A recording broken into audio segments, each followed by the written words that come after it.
Good morning, students. Students, today I am going to teach you the poem Fog from your textbook First Flight. This poem is composed by the poet Carl Sandburg. Students, in this poem, the poet has presented a fine picture of the fog. The movement of the fog is associated with the silent movement of a cat. So let's start this poem. Let's start the explanation. Just see the poem. The fog comes on little cat feet. It sits looking over harbor and city on silent haunches and then moves on. Now see the explanation of first two lines. The fog comes towards the city just like a cat. It approaches the city in a very silent way, as a cat always enters a place silently. As a cat always enters a place silently, in the same way, the fog comes towards the city in a very silent manner. It sits looking over harbor and city on silent haunches and then moves on. It appears as if the fog is sitting by folding its legs and looking around. Just like the cat, when it sits on its haunches and looks around. The fog is sitting by folding its legs. The fog is sitting with knees bent and looking here and there, looking around, just the way a cat sits on its haunches and looks around. And at last, the poet describes the departure of the fog, which very silently and unpredictably vanishes. In the same way as the cat comes in the house, or the cat comes a place and very silently it departs from that place. So, the fog has been compared with a little cat, with the movement of the cat, how the cat enters and how it departs from a place. In the same way, the fog comes and vanishes without any information, without giving any notice. So students, revise this poem. That's all. Students, now see another poem for Annie Gregory. It is composed by W.B. Yeats, William Butler Yeats. Students, this poem has been written about the granddaughter of Augusta Gregory, who was an admirer and patron of the poet William Butler Yeats. Here the poet has tried to tell us that love is done by the core of one's heart. Only selfless love is true. So let's start the poem. This poem is a conversation between a young man and a young woman. Here the poet tells us that love is done by the core of one's heart, and only the selfless love is true. He tries to tell us that only the God loves human being on the basis of their soul, but not the body. So what is the selfless love? What is the true love? We will know in this poem. So I am going to explain the poem and concentrate your mind and listen to me very carefully.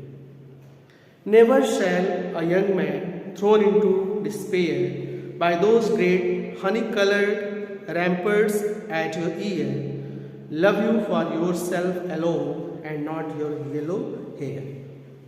Here the poet. He is addressing Annie Gregory and he says that she has been very beautiful, honey colored, means yellowish color hair. And many young men may fall in love with her for those beautiful hair which covers her ears on both sides, ramparts at your ear. The hair which covers her ears on both sides. But this kind of love is not for Annie Gregory, but for her physical beauty. This kind of love is not for her, but this kind of love is for her external features. So, the poet tries to tell us that no one can love her for what she really is. One can love her for her physical beauty. Now see the second stanza. But I can get a hair dye and set such color there, brown or black or carrot, that young men in despair may love me for myself alone and not my yellow hair. In the second stanza, Annie Gregory replies that she can change the color of her hair. She can change the color of her beautiful hair and she can dye them in different colors like brown, black or carrot. And she will do it. She will dye her hair because the young man who falls in love with her must love her for what she actually is and not for her yellow hair or physical charm or physical beauty. She says that she would change the color of her hair and she would dye her hair in many different colors. The reason behind changing the color of her hair is that she wants that the person who falls in love with her must love her for what she really is, what she actually is. The person must love her for her inner quality, not for her external beauty. Okay?